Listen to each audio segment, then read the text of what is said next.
guest. Oh, Hi. hello. We're having a hike right now with Ronan. He's very involved. He's like looking. Yeah. So Shello, my very, very, very adventurous friend, and very knowledgeable friend. She knows so much about skin, and I have so many questions, and I don't have the best memory, so I want to make sure I record everything that I have, or record everything, every question I have, so that I can go back and rewatch it. All right, so here we go. So my question stems from essentially me having really dry and sensitive skin, but not really having a ton of money to spend on skincare. And so the reason I asked you about lactic acid, are we going this way? Okay. Is because one, you had brought it up at your skincare class. Yeah. And two, I've been watching a lot of YouTube videos online, and I've been hearing women talk about, and men, talk about using like Greek yogurt at home. Uh-huh. And then I was gonna buy some yogurt, and then I thought, wait, I have this ricotta cheese. Okay, I know this is getting bad, but I was like, can I use ricotta cheese on my face? So then I Googled, like, can I use ricotta cheese on my face? Yeah. And I was like, maybe I should just ask Shello. I don't know about the ricotta cheese. I'm not sure about that. That doesn't sound, it might, well, you're sensitive, but Yeah. for people with oily or acneic skin, Okay. the cheese just might be a little too heavy. And why is that? Well, cheese has a lot of, you know, the fats and stuff like that from Oh. the dairy and stuff, and if you're oily and you're putting more of that on there, it can clog your pores. It might just be a little too heavy for oilier skin types, but I mean, no one's ever asked me that, so I'm not Well, I'm glad to be the first. yeah, because cheese is oily. Yogurt, I mean, it is also made from dairy, but the texture is different. It's Okay. made differently, but Okay. it is like lighter, Okay. not as concentrated, but Okay. I don't know exactly how that's all made and stuff like that, but Got it. yogurt is totally okay to put on your face. For Got sure. it. Okay. There's a lot of benefits to it. It has the probiotics, which can boost the immune function of your skin, Wow. Okay. and Everyone's starting to get involved here. and then there's a little bit of the lactic acid. I think I need a as well. break. Yeah, that was kind of steep. Wow. Yeah. Okay. Yeah, and you can like mix it with like different kinds of berries for the antioxidant effect. Oh, wow. You can make some really cool homemade masks with Okay. yogurt. Yeah. Okay. So as far as, because you brought up an interesting point a second ago, which made me go, ooh, let's do a live video. But about the lactic acid. Yeah. So say again what exactly lactic acid is. So lactic acid is derived from dairy, and she was also asking what the difference between lactic and glycolic was, and glycolic is derived from sugarcane. Okay. The molecule is smaller for glycolic acid, so it can, you know, feel a little bit more aggressive. So since Liz has more sensitive skin, I was saying lactic acid is a good acid for anyone to start with, because the molecule is larger, so it's not going to be as maybe like intense or too aggressive for people who are sensitive, or people who might be just have compromised skin. You don't want to like start too hard.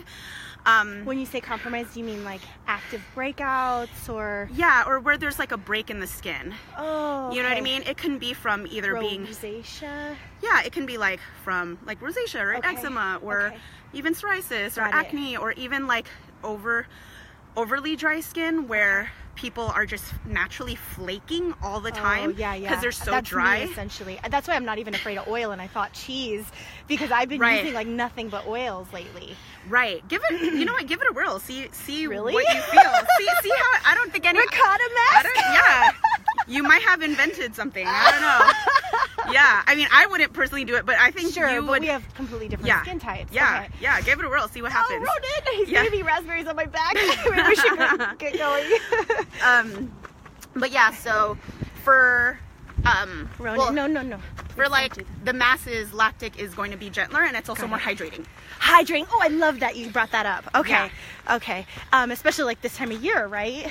Yeah. Okay. And a lot of times you'll see a blend of Okay. glycolic and lactic. Okay. I'm not saying glycolic is bad at all, because that's more common. Sure. You'll find it more, and especially, you know, if people are vegan or whatever. Sure. I don't know how. Oh, lactic I'm- acid comes from cows. Yeah, Right, of course. yeah. Yeah. So I don't know ethically if they would want to do that. Sure. But sugar cane is where glycolic is from, so I didn't know that that. might be more. Now, that leads me to ask, is that why people use sugar scrubs or use honey or sugar in their masks or scrubs? Well, sugar is just that kind of like graininess is a physical exfoliant. Ah. It's not so okay. much for the chemical exfoliant, like Got the it. glycolic from it, Got it. but because Or the lactic acid. well, the glycolic is derived from sugar, but Got it. the type of sugar, I don't know how they're extracting it, but you know, a lot of the sugar that we use is processed anyways. Uh-huh. Yeah. So you I know I really- tried to get some sugar in the raw recently because I was doing like a sugar Yeah. scrub with olive oil. Yeah. So like, yeah, when people use it as a scrub, they're really just using it for the physical exfoliant. For that Not actual necessarily for the grit. glycolic acid portion of it. Right. Because you have to like really process it in order to get that. What is it, just concentrated? I mean, they extract it. We're talking somehow. science now. It's going Yeah, completely over my head. You're I'm like, this is out of my realm, but I know it's derived from sugar cane. I don't know how. Well, gosh, thank you so much for answering that live because I'm certainly going to go back and watch this.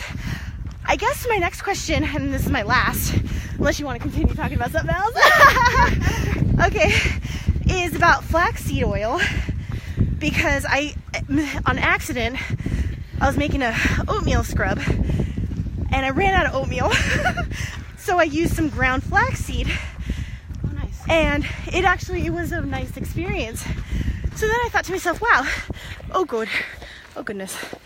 I just accidentally like closed everything out. So I thought to myself, wow, are there advantages from the flaxseed? And apparently there are, like the omega-3s. Yeah. Okay.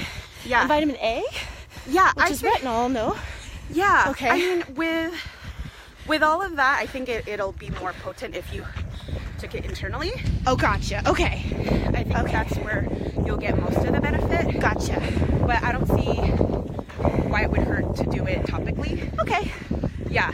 Okay. All right. Yeah. I'm like, you're doing all sorts of experiments. Well, You're like ricotta, flaxseed. I'm like, I've never heard of any of this stuff, but I'm like, it's weird. My skin is sensitive, but not necessarily from breakouts. I think when a lot of people say sensitive, they think, oh, I'm gonna break out from using this crazy thing. I won't break out. My skin will just feel uncomfortable. It'll be itchy or I don't know, just like almost stinging. But it goes away after like 12 hours. Like, you know. yeah, because it's probably too strong, or Maybe. yeah, or Okay. just you might have a sensitivity to certain ingredients. Okay. I don't think I'm allergic, but Yeah. okay. Yeah. I know sometimes you don't necessarily need to be allergic, but Uh-huh. you could be sensitive to something that just doesn't rub you the right way. Like for me, I'm not allergic to anything, but a lot of things that I'll try might break me out. Uh-huh. And then I'll just be like, okay, that just wasn't for me. Okay. Yeah. Yeah. Okay. Well, thank you so much. And I'm getting tired. Yeah. All right. Thank you. Bye. Bye.